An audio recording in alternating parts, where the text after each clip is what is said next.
Programme सतरंगी के साथ मैं हूं आपकी मेजबान आमना आदिल। व्यूअर्स, सच कहते हैं दोस्त होता नहीं हर हाथ मिलाने वाला। जी हां, बॉलीवुड के शहंशाह मजाक कहलाने वाले अदाकार कादर खान जाते जाते कुछ ऐसा ही कह गए।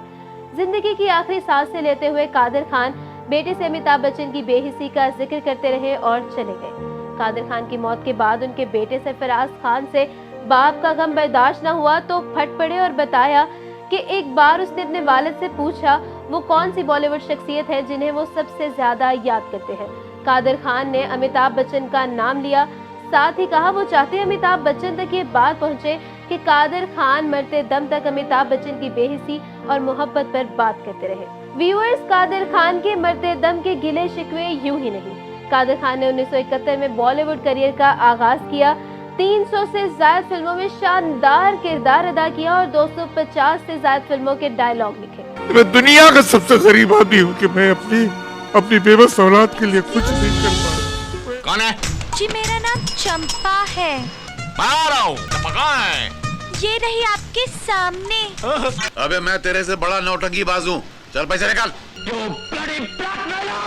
शांति शांति शांति, ठीक से सोचकर फैसला कर लो कि मेरी पार्टी में शामिल होकर मेरे लिए काम करके जिंदगी में नाम, दौलत, इज्जत कमाना चाहते हो या इनकार करके फांसी के तख्ते पर लटकना चाहते हो। फैसला तुम्हारे हाथ में है। ये कादर खान ही थे जिन्होंने अमिताभ बच्चन की मारूफ फिल्मों शराबी, लावारिस, मुकद्दर का सिकंदर, नसीब और अग्निपथ के डायलॉग लिखे और इन्हीं फिल्मों की वजह से अमिताभ बच्चन को पहली बार फिल्म अवार्ड्स मिले। अमिताभ बच्चन और कादर खान ने मुताद्दिद फिल्मों में एक साथ काम भी किया, लेकिन फिर दूरियां होती चली गईं। इन दूरियों की वजह का पता कादर खान की एक पुरानी वीडियो से चलता है, जिसमें कादर खान ने बताया कि फिल्म प्रोड्यूसर्स और अदाकार सभी अमिताभ बच्चन को सर जी कहकर बुलाते थे, लेकिन चूंकि वो पुराने दोस्त थे इसलिए वो सर जी के बजाय बदस्तूर अमित के नाम से बुलाते रहे।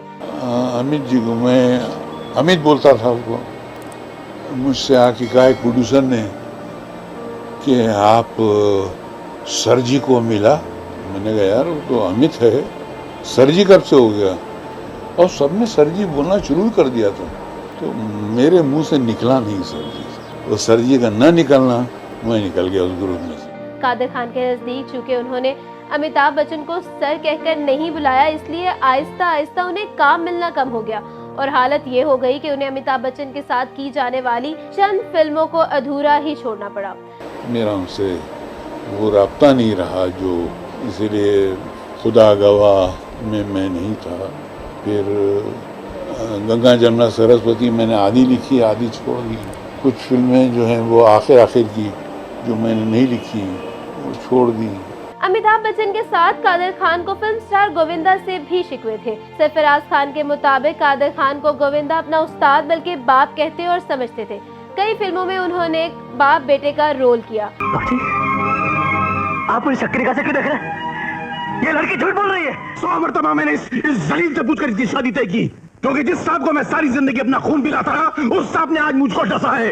अरे आज इसने अपनी औकात दिखाई है मुझको। निकल जा मेरे घर से नुमा कराम।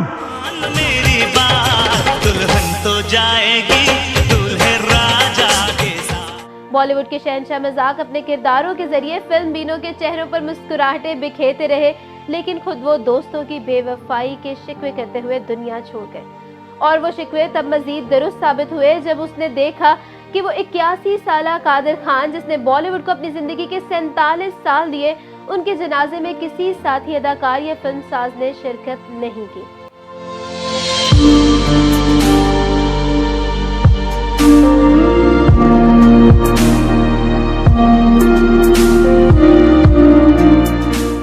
सतरंगी से फिल वक्त इतना ही। आमना आदिल को दे इजाजत और दिलचस्प और मालूमाती वीडियोस देखने के लिए देखते रहिए एक्स रिपोर्टर। खुदा हाफिज।